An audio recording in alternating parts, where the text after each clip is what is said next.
From the gridiron to the airwaves, it's time for the Martin Houston Show with Martin and Xavier. Martin is a national championship fullback from the 1992 Alabama Crimson Tide. Known for his bruising runs and devastating blocks now, he's bulldozing through sports talk with that same championship intensity. Joining him is his son, Xavier, a savant of football knowledge and statistical insight. He's your go-to source for the latest recruiting news and insider updates from across the Bama Nation. Together, they deliver fair and balanced analysis from an insider's perspective, with real conversations where the callers, the listeners, and the online maniacs get in on the action by sharing their thoughts, their comment, and their reaction. Join our online maniacs at facebook.com/The Martin Houston Show. You're listening to Tide 100.9 and 1230 WTBC. It's time for kickoff, so buckle up and get ready, cause this is the sound of Bama sports. The Martin Houston Show with Martin and Xavier is live. Roll Tide, roll!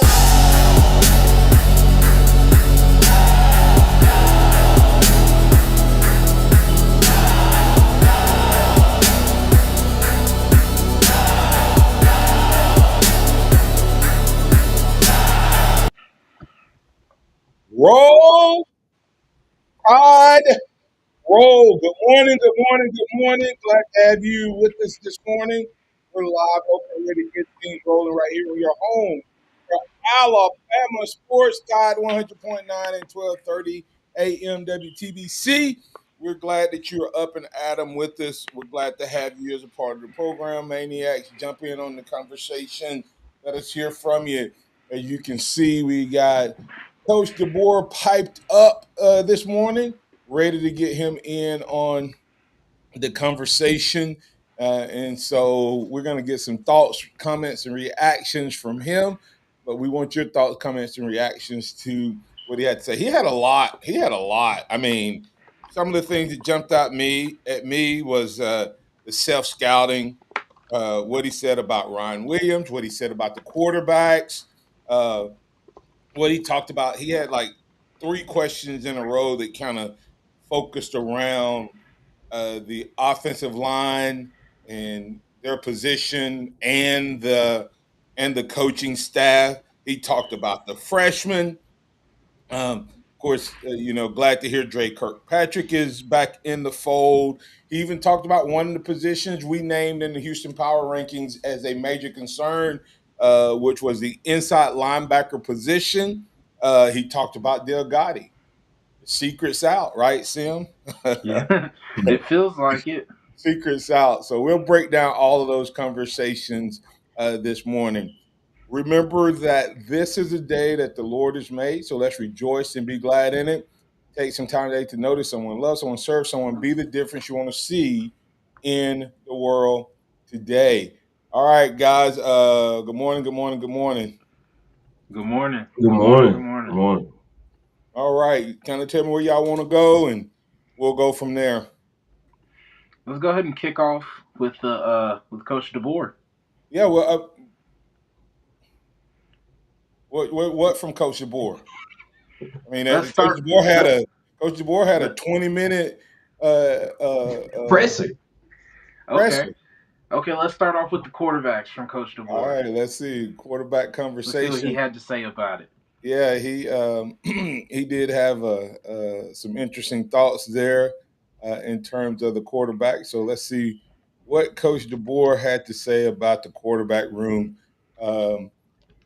Maniacs, y'all respond, guys. Of course, y'all know y'all will get y'all's thoughts and comments. And here's Coach DeBoer talking about the quarterback. That they've had a number of reps, from the last year under their belt. This is how to tell if your olive oil is fake. Hold on. Playing with confidence, calling the play in the huddle with confidence. Both of them, light years of where they were at a year ago, obviously, and they should be. Love, the talent level as far as that's concerned is not a question. It's just a matter of them building the rapport with their skill around them, making the throws when they're there, feeling the timing and trust. and just feeling comfortable in the pocket. And that just comes with time, feeling comfortable with your offensive line doing the job up front. So, like what they've done through 2 practices, creating some good explosives on their end, good feel, working the mobility when they have to, and that's part of football too. It forces scramble drills and things like that. When that does come up, that helps our defense as well. So I think they're really putting a lot of pressure on our defense. Our defense doing the same to them. Yeah, I mean, Coach DeBoer gave some high praise to the quarterbacks yesterday. He's not tilting his hand whether it's going to be Austin Mack or Russell yet, but from what it seems like and what Coach DeBoer said, talent is not an issue.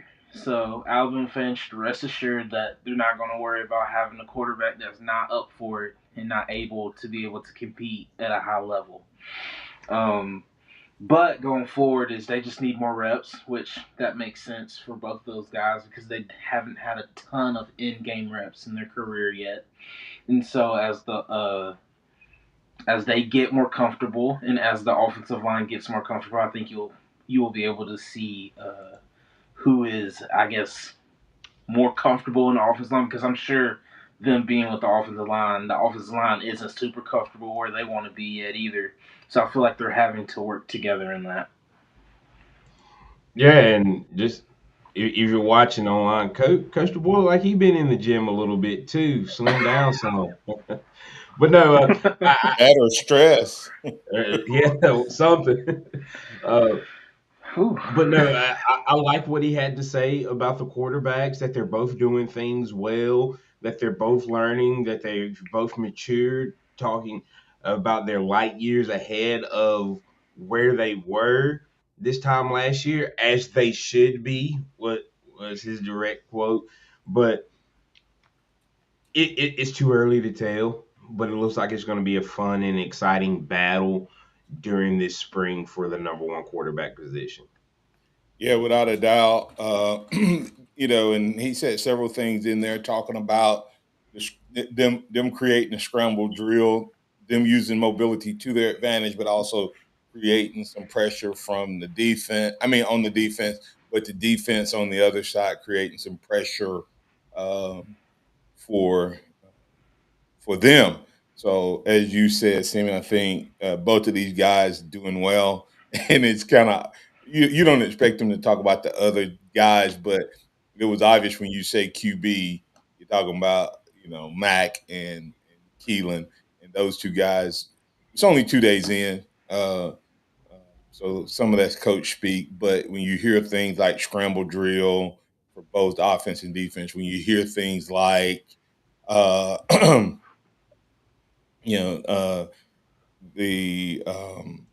fact that they're learning and making play calls, that's good. And he said they're trying to get comfortable with that offensive line. So that tells you there's been a couple times that they probably took off just because it looked like, and even though they're not in full pads yet, you can still see guys coming loose and pick up on how guys are going to respond to pressure. So. Yeah, no, I mean, I feel like that's gonna have to be a unlearned behavior because they could have learned that from Ty at the end of last year. I mean, I feel like Ty towards the end of the season last year, the moment he even sensed pressure, he was bailing out. So maybe that's just something that they have to get unlearned and trust that this offensive line is hopefully going to be better than it was last year. And I think with Coach Clem and Coach Owens, I think the offensive line and tight end blocking group will be tremendously better. Yeah, they seem to be getting the ship right there as well. And it's going to be interesting to kind of see how things play out. Who ends up being the starting 5 coming out of spring with the offensive line. You look at William Sanders, what effect does him being out have, him coming back, things of those nature. With a new coach in the room, the doubling up with Coach Owens and Coach Clem, I think is going to be a recipe for success, getting a little bit from both of them. And, the tight ends have to be able to block too in the run game and sometimes in the passing game. So I think that's the way to go. Of course, we've got the clip from the offensive line and Racing Delgado coming up. But let's go ahead and get to break a little early. And when we come back on the other side, we'll jump into – keep going?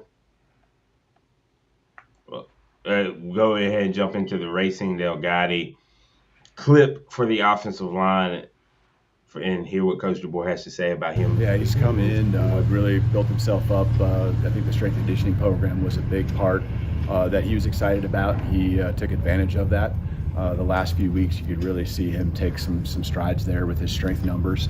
And I think that's, probably giving him confidence when he steps on the football field. And again, we haven't even put pads on, and, it's hard to evaluate that right now. But him going out there and making the calls and getting things started, that's what a center's got to do, and he's done a good job so far. Coach, with it being so early in spring practice, what are you looking for? Yeah, when you hear that about Racing coming in, from one AA Division II Cal Poly, he's going to have to get bigger and he's going to have to get stronger, and that's apparently what he's been working on in the weight room, getting there. So it'll be interesting to see how things play out for him. So. Yeah, no, that's exciting to see that, like, he's in the weight room and excited to be in the weight room. And even he knows that that's a need for him and that he's been doing it, and it's been apparent from the coaches. I think that sounds like, especially with Will Sanders being out, that he might be locking up that starting center position. I know that throws off my projected starting five for the offensive line, but I mean, if he's coming in there and getting excited and ready to go, I mean, that's what you want in your offensive line, especially as the captain of the O-line, being the center most of the time. You want a guy who's going to come in and take control. Yeah, and I can't wait to kind of see who's been running where. It sounds like Delgado's the center, but who knows? We don't see anything else. we don't know who's the guard. We don't know who's at tackle. I saw a clip.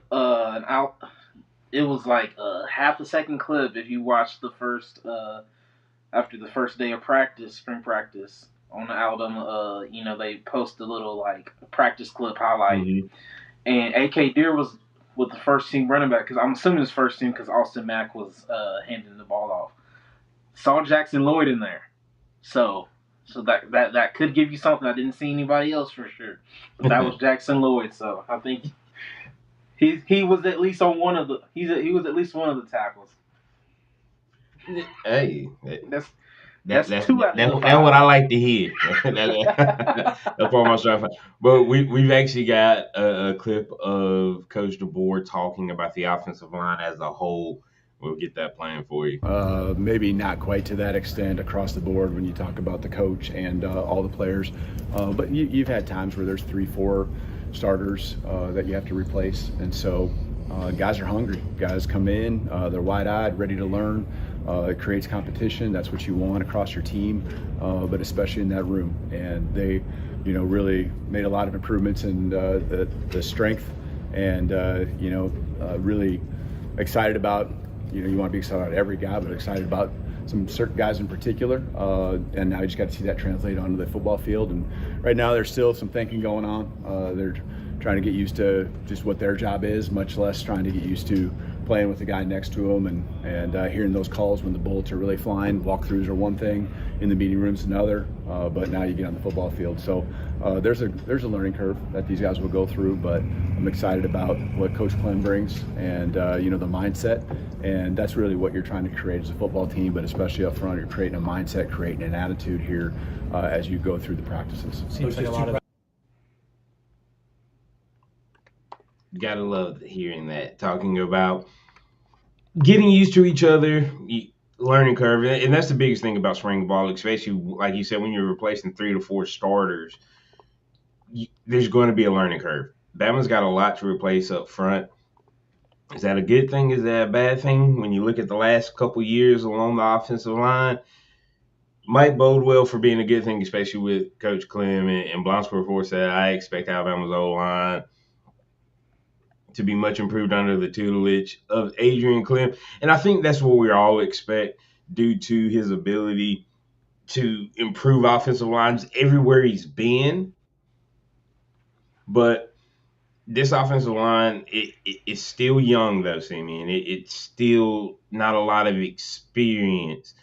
You talk about we've got 3 guys that have played what I would consider a lot of college football. Delgado, Jalen James, and Ethan Fields. But there's a lot of versatility within this offensive line as well. I think we have several guys that can play multiple spots, which could give you multiple opportunities to get your best 5 on the field. We talked Delgado. I think he can play any of the inside spots. William Sanders, any of the inside spots. Michael Carroll's a guy that can play inside or out at tackle. Is that what Alabama ends up doing throughout the spring, just kind of rotating to get a feel of who the best 5 would be? Or do you expect there to be a little more, okay, hey, this is where we're going to go out of the spring? I think with the offensive line being so young and everything, I think you're going to have to play around with the spots just to see what is best for the team. I think you don't want I think you want to get all of the platoon swaps and all that stuff out in the spring, so you don't have to worry about it in the spring and summer. So you don't have to worry about it in the fall. I mean, who wants to experience another season of not having any consistency with the offensive line? Now, with the versatility, based off of the versatility, what you just said, I think that's a really good sign for this offensive line because one, like you said earlier, you were able to play a bunch of different guys in a bunch of different spots that allows you to one mix and match to see who is best. Racing Delgado might be a good center, but he might not be. But he might be better at guard, and Will Sanders might be better at center, or Carroll might be better at. He's good at tackle, obviously, but he might be better at guard, and maybe Lloyd is too good to be off the field, so you have to put him at right tackle. And so I'm glad that this team has a bunch of different pieces that they can fit to make sure they have the best starting 5. I don't think they had that last year. Yeah, a lot of those guys have versatility too. Are you looking for them to kind of at one spot, like depending on the guy, or are you looking at them at multiple spots, kind of mixing and matching? What's kind of the plan there? Yeah, you're going to try to keep them homed in on one spot. You're right, there is some versatility with a number of guys. That's nice, but you also don't want to get fallen into the trap where you're moving guys around, and now that continuity, that familiarity that I'm talking about. Meet EM Sense, a breakthrough in foot therapy that wraps around your foot and ankle like a therapeutic. It's something that you don't see, and now you're not making the strides you want. So try to get guys in spots. Try to keep it consistent here. We'll see as the weeks go on, and some of it's determined by health. We're in a good spot right now, but some of it's determined as you go through spring practices, just like in the fall. So, like where we're at, kind of got a couple lineups with guys playing spots that they can kind of get a rhythm, be comfortable playing next to each other with. Coach, you mentioned. That's why I'm not a coach. Exactly. No, but that makes so much sense. That's great. That Coach DeBoer wants to keep these guys honed in on one position. Makes sense. That you don't want to ruin the continuity because I feel like that's what happened last year. No, but the question is now. Go ahead. Where? Okay, you want these guys learning one spot, but where is that spot? Is Michael Carroll at right tackle? Is Michael Carroll at right guard? You see what I'm saying? Yeah, Okay, so that still doesn't necessarily change anything if necessarily. Carroll's at guard, is Ty Haywood or Javen James or Jackson Lloyd your right tackle? Or, if he's at guard, if he's at guard, is Ethan Fields your left guard? You see, there's still questions about where Where? Yeah, each guy is, even if they themselves aren't going to be at a bunch of different positions. We still don't know where which guy is in the grand scheme of things. yeah. I mean, I think you're just out here. They're just out here trying to figure it out, just like everybody else is. I think, of course, that's what you want, and I think the continuity piece of it was a problem last year. I mean, there was so many different. There was no consistency on that offensive line, so there was no continuity at all whatsoever. And I think, which is funny that he said that because he allowed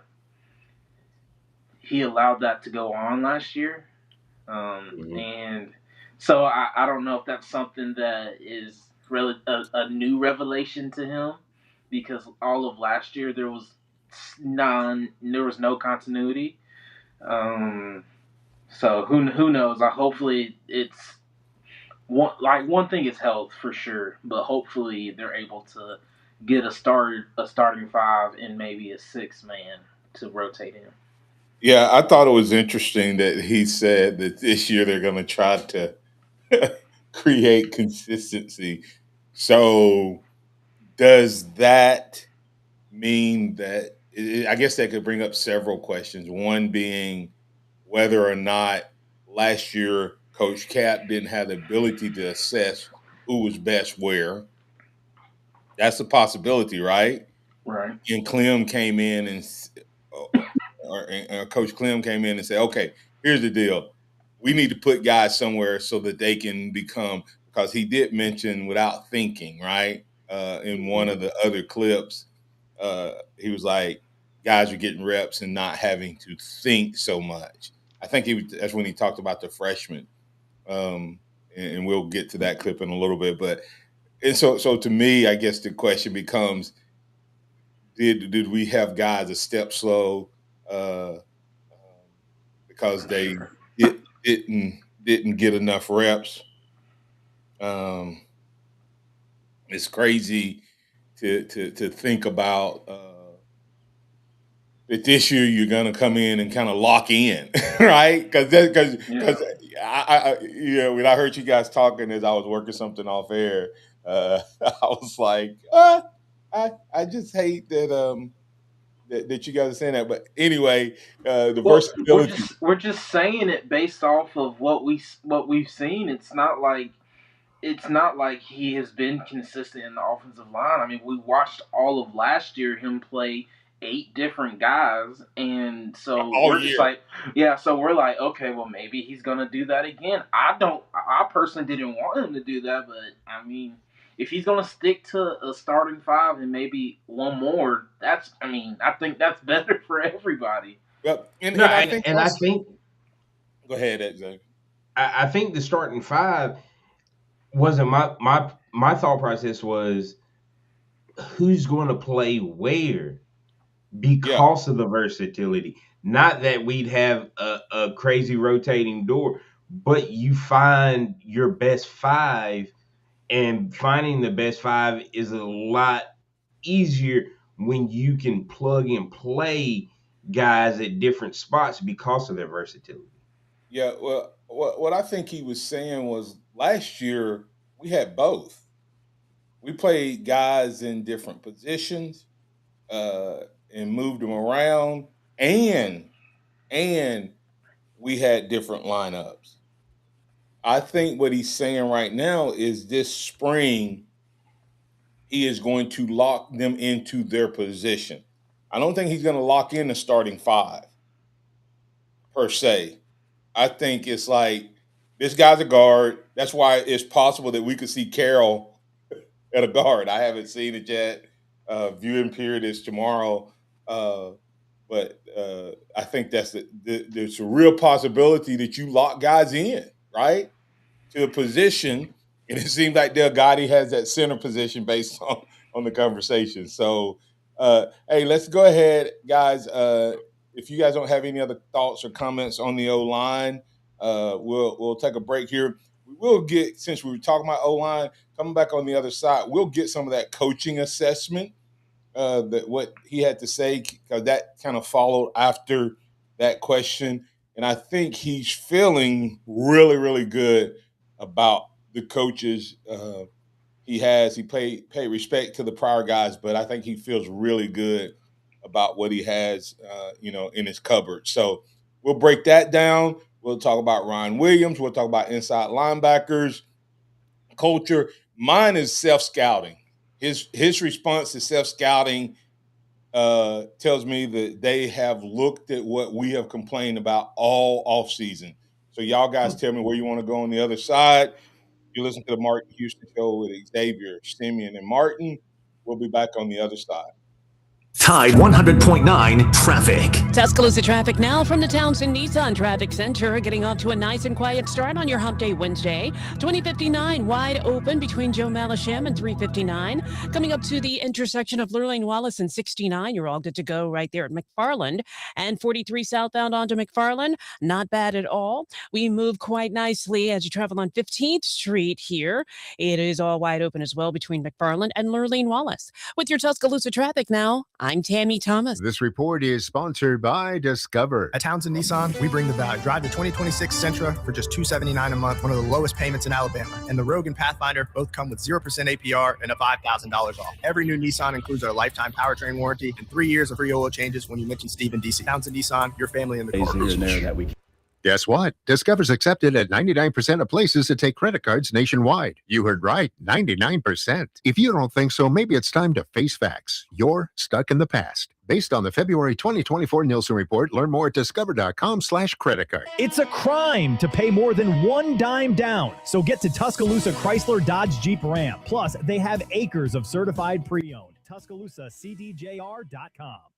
This is a special alert to all Americans who own a vehicle with less than 200,000 miles with an auto warranty about to expire or with no warranty coverage at all. Due to a decline in the economy, CarShield is announcing a low-cost month-to-month vehicle protection plan that is now available to the public to save any driver out-of-pocket expenses on future auto repairs. Call now to find out how you can pay almost nothing for covered auto repairs. Yes, you heard that correctly. Pay almost nothing for covered auto repairs. An open phone line has been established for all drivers to call for a free quick quote. Call 800-923-6829 now. Drivers who are covered will not have to pay for covered repairs again. This protection plan is at an all-time low. Additionally, drivers who activate this vehicle protection today will also receive free roadside assistance, free towing, and car rental options at no additional cost. Call us for your free quick quote today. 800-923-6829. That's 800-923-6829. What do you have to lose? Call 800-923-6829. Again, 800-923-6829. It's the grand reopening of the all-new Tuscaloosa Mazda.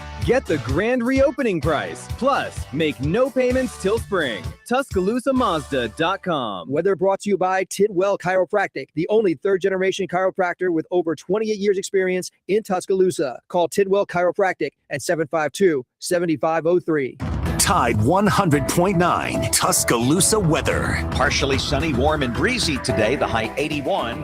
For tonight, thunderstorms move in. Those storms could be strong to severe. The weather turning colder after midnight, the low 46. Tomorrow, cool and breezy with rain ending early in the day, the high 60. I'm James Spann with the Alabama Weather Network on Tide 100.9. It's 70 degrees in Tuscaloosa. Interact with the Martin Houston Show by calling us at 205-342-9904 or tuning into the Martin Houston Show on Facebook. Welcome back into the Martin Houston Show with Martin, Xavier, and Simeon. I want to apologize and welcome to those of you who listen to the radio airways. Some things going on the studio side of things. We've been broadcasting for the last 30 minutes over on the live stream, and we'll apologize to you guys. So if you missed the first part of the show, we broke down Coach DeBoer and what he had to say about the QBs. We broke down all of the new offensive linemen coming in and whether he's going to break down versatility versus locked in. Lots of conversation that we're listening to there. So we welcome you into the program, and once again apologize for that. That if you listen via the airways, once again, you can always catch up on what you missed by going to the other side of the conversation. All right, did we hear from the coaching assessment? Did we hit that on the other side? Mm-mm. Oh, We're saving it for this side. let's see what he had to say about his new coaches and how he feels about them. Yeah, I think we had great coaches that were here that I really appreciate, and opportunities for them to move on, which they deserve. And just coming in, 3 guys on offense, Nix, Owens, and Clem. I think there's a mindset that they have, experience factor that they have, whether it's at this level or the NFL, and they know what it's supposed to look like. I think the thing that jumps out at me is with them in particular is how efficient they can be. And I think the great coaches can identify something, articulate it very quickly.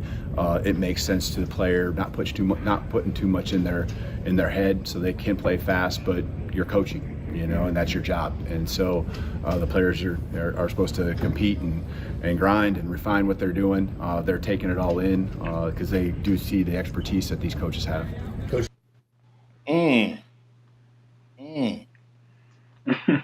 Well, at least from an offensive side of the ball, it sounds like there was too much information, not enough stuff being applied for these players, so they weren't able to play fast. And looking at the offensive line, you can maybe Xavier, you need to apologize to Caden Proctor and say he was moving slow because he had too much going on in his head. Maybe that's why he was moving slow. Maybe that's why they were having 17 false steps before they took a first step. Maybe. Now, the false step I'm going to lock in with you, but X, you go first. I'll give you the false step. I don't know if I can give you anything else. I think weight caused a little bit of the stiffness. Oh, I'm not gonna lie. Yeah, probably. And the way I look at it is, I think some of the false steps, and you guys saw some of the film we broke down where they would go sideways 3 steps and never go get the guy while the defender was rushing up the field. They were going left to right. So even when they did contact the player, they had no power base. They had no leverage. They were sideways and getting pushed back and all of that. Simeon, if that guy's on your outside and you got him and he runs straight up the field, move. I'm just saying that on prop. But anyway. Yeah. Do something. But I do think that he's saying some things there that may also have to do with other positions. Yeah. Because he didn't just say offensive line. He said all 3, and he said expertise, and it's not that the coaches you had better. I think he's just saying we upgraded. I mean, that's what it sounds like. And the upgrade could be the fact that your tight end coach is now your quarterback coach, and he may be a better quarterback coach. He may have those guys playing quicker. The O-line, absolutely teaching those guys and letting them play. The worst thing you can do is have a power. I think this is the way I sometimes, and I think I use this illustration in church. It's kind of funny, but the govern on a car, you can have a fast NASCAR style motor with great power, great horsepower, great acceleration, and then put a govern on it that limits its ability and capacity. And I believe that part of that coaching that we were talking about, maybe that's what he felt, based on what he just described. Your thoughts? Right. Yeah, based off of what he said, it's taking the governor off, as you're stating. It is letting these guys play fast and free, and not be so much in their head. So, what's the old saying? Fast is slow is smooth, smooth is fast. I can't remember exactly what it is, but we had to chat GPT that one. yeah, I get where you're I know going, what but you're I don't saying. know the Yeah, exact. absolutely. Yeah. slow is smooth, smooth is fast, I think is the correct way you say it. And that's what this offensive line, I think, and team is going to do. They're going to work on getting it smooth before they go fast, which I don't think either one of those things happened throughout the course of last year. Yeah, and here's a question. I'm gonna throw this monkey wrench in there. I don't think he was throwing shade on the coaches. I think he was complimenting his new coaches. Okay, Right. so in no Yeah, way I do I don't know. think Yeah. I don't Yeah. think he was doing. However, there was another clip that it and it's yet to be tested, but he was asked kind of about culture, and he seems to insinuate that their style of coaching is a lot more demanding than what we've seen manifested on the field, right? So what's been demanded on the field is a lot tougher, and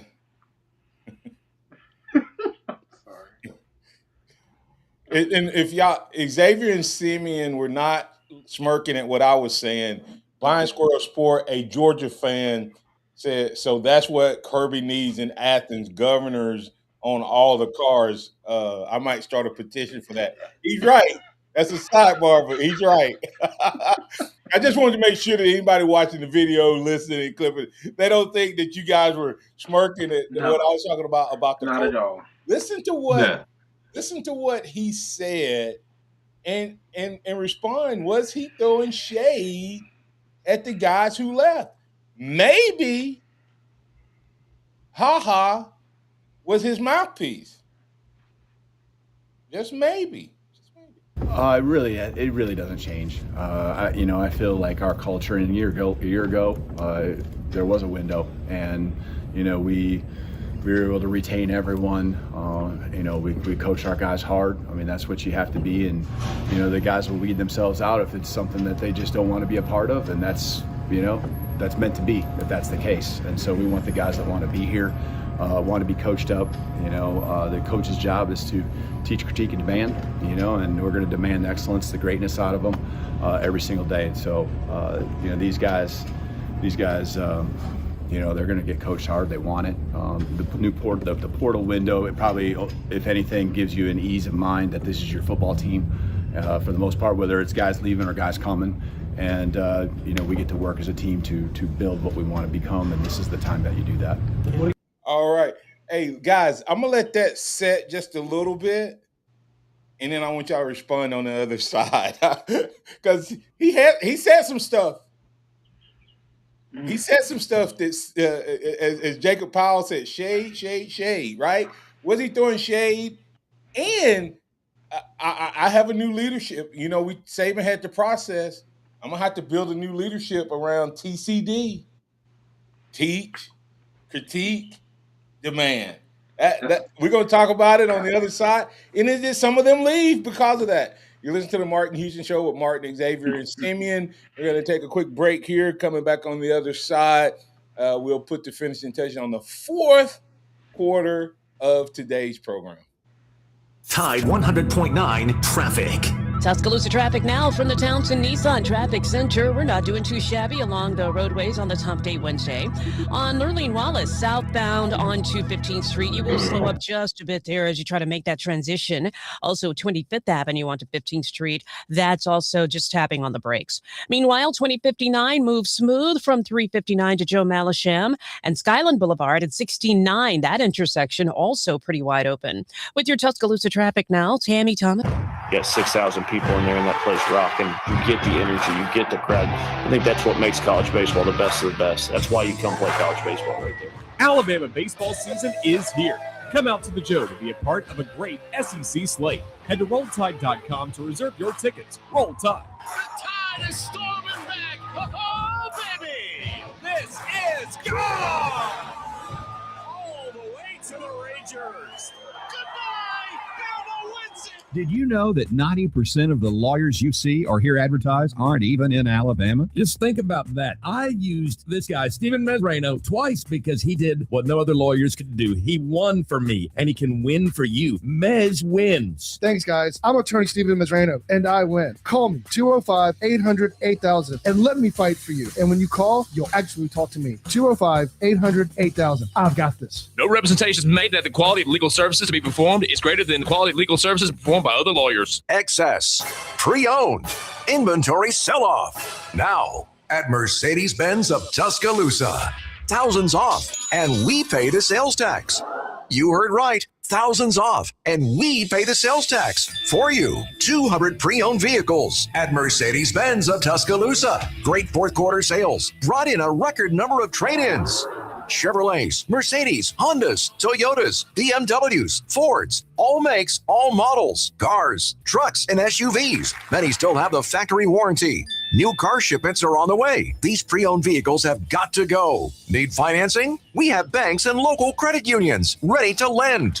Excess, pre-owned, inventory sell-off, thousands off, and we pay the sales tax while supplies last at Mercedes-Benz of Tuscaloosa. Mercedes-of-Tuscaloosa.com. Mercedes-of-Tuscaloosa.com. To qualified buyers, up to $500 in sales tax paid for Alabama and South Carolina residents only. Expires March 31st, 2026. That pallet of pavers collecting dust, the beginnings of a garden, those stray fence posts.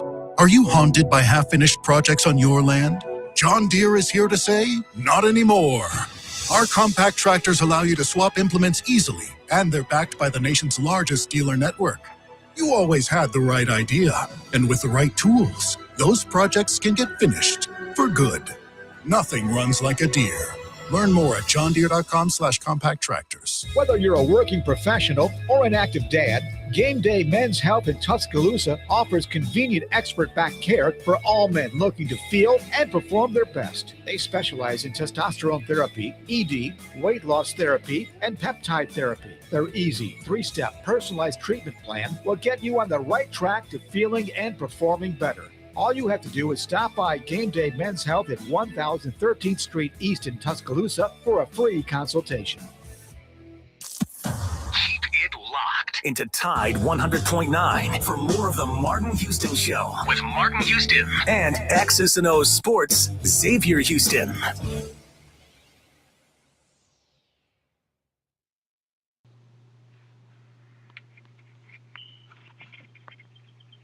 Welcome back into the Martin Houston Show with Martin, Xavier, and Simeon. We're going to listen to a little bit of that audio we had as we went to break there. Y'all want to hear that one more time? Y'all want to hear it one more time? Yeah, let's see what he had to say. Doesn't change. I feel like our culture, and a year ago, there was a window, and we were able to retain everyone. We coach our guys hard. I mean, that's what you have to be. And, the guys will weed themselves out if it's something that they just don't want to be a part of. And that's meant to be, if that's the case. And so we want the guys that want to be here, want to be coached up. The coach's job is to teach, critique, and demand, and we're going to demand excellence, the greatness out of them every single day. And so, these guys, they're going to get coached hard. They want it. The portal window, it probably, if anything, gives you an ease of mind that this is your football team for the most part, whether it's guys leaving or guys coming. And, we get to work as a team to build what we want to become, and this is the time that you do that. I just love that. I just love that there's a standard. Again, it feels like, I don't know if he was ever that intent in the past 2 years on having that standard of demanding excellence from his players and from his coaches. So, you can say it's shade or it's him just saying, I'm not allowing what happened before to continue. Teach, critique, demand. We're going to teach you what you need to know. We're going to critique you so that you get better, and not just critique you to get better. We're going to demand that you get better, and produce. So I love that motto, and I think the way that it moves forward will determine on how this team performs. Now, the coaches have to live up to that standard of the teaching, critiquing, and demanding from the players, and then they have to go out and perform it. Two things. I was listening to Saban on just one of his clips. You know, a lot of business people clip Saban speeches, and one of the things that talked about, he said, if you avoid conflict, you lose respect. The person who you should be correcting or critiquing and demanding. Say if you say something and then you teach something, you don't critique it, and then you don't demand it after you critique it, then you lose respect, especially if you avoid critiquing it and avoid demanding it. So his whole concept was, excuse me, if you don't demand or correct or confront and have hard conversations, whatever you tolerate becomes your values. Standard. And I have a teaching on that called Absolutely Essential. And the whole concept behind that is everybody always wants to talk about mission and vision and core values. The reality of it is your organization is built by the behaviors that are absolutely essential for your success and that you demand. If you don't demand them, you can talk about them. You can put them on a board. You can say we're going to be intense. You can say we're going to be physical. You can say we're going to be accountable. You can say all those things. But if you don't have behaviors that describe that, what he looks like, when I say I want intensity, I say I want a guy who hits the other guy in the mouth and make him want to quit. That's how you describe intensity. That's how you describe physicality. So, it sounds like, but here's the question I have for you guys based on something else he said. Has he been able to do that and have other coaches not been able to do that? Is that part of the reason Georgia has fallen off? Because because of the portal window, between now and December, your team is your team. So maybe you couldn't demand, maybe you wanted to, maybe he's been pitching because what? He said in that clip, what did he say at the end? The good thing about the portal window is this team is your team. And you know that. So now when you teach, critique, and demand, where they going to go? And that's what coaches have always had. Yeah. That's what Saban had. Saban would have lost guys after spring every year if they could have been coached by someone else. So has that one single portal window maybe helped the coaches who are good at teaching, critiquing, and demanding be better, guys? I mean, I I definitely think think so. so. I think so. Xavier, you can go. Yeah, I think it does because you don't have to worry about walking on eggshells. Because guess what, buddy? You're gonna be here to January. You ain't got nowhere else to go. I can, you know, you can quit if you want to, but that doesn't mean you have a home because that's what the double portal windows allow. You can get mad at your coach during the season, transfer somewhere in the spring, and then you don't like the way things were after spring, and you were in the portal again, going to your third school in a calendar year, which was ridiculous to think that that was even a possibility. Yeah. Yeah. Go ahead, Sammy. No, I was just saying it's really really interesting and good to see that like it's a standard that you have, but you're also having security that these coaches haven't been able to have in years now. Because like Coach DeBoer coming up was, I'm sure he was big on culture coming from a small school and building his way up to Washington and now Alabama. I feel like now he's able to go back into that I'm a culture builder because I can demand, I can teach, I can critique, and now I can demand that excellence from you because I've had the opportunity to teach you and critique you. He really couldn't start critiquing you really probably until after the spring. and that limits what 3-4 months out of the calendar year that you can actually get into critiquing. Yeah, like he couldn't push. I mean, you can't. Like I said, uh, if if I do this in the NFL, if I teach critique and demand in the NFL, what happens? I You can in a either that contract, buddy. that guy if that guy leaves or doesn't want to leave, I can get rid of him. But I have a whole roster of other players on other teams, practice squad, all this that I can fill a roster spot. Here, you don't. The guy can leave whenever he wants, and you have no power to slow him down or change. And you have nowhere else you can go get guys, guaranteed, really, in that sense. But to me, I love the fact that he said, if you don't want to be coached hard and they don't want to be here, then they can leave. And I think Q Dixon kind of said it.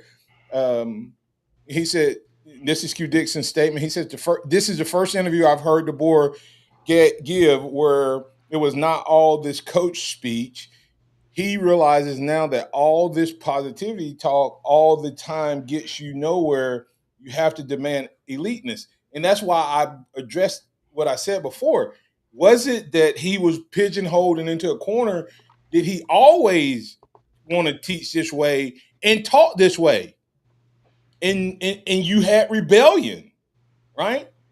I mean, guys, think about did some of the guys like quit on him? And did some of these guys not respond to that? We've assumed that he was softer than Saban. What if he was? What if his position coaches were more demanding than Saban's last couple of years of position coaches, and these guys came in and they're teaching, critiquing, and demanding, and these guys like, I'm out of here. Because they know that in 3 months they can go to a new team. Yeah. Yeah. So who knows? So it's good to hear, good to see, and regardless, to QD's point, regardless of when, what, or why, we heard some things there that gets me excited. The other part is tomorrow we're going to talk about him talking about self-scouting. This is what set Nick Saban apart, was his self-scouting, guys. And wait till you hear what DeBoer had to say. We're going to break that down on tomorrow. We got to get ready to get out of here a little early because we got to catch up on some breaks. For those of you who listen to us on the live stream, we're going to have a Houston huddle immediately following the show. We're going to disconnect, go off the air, come back live at 7 o'clock sharp with the Houston huddle. This has been the Martin Houston Show with Martin, Xavier, and Simeon.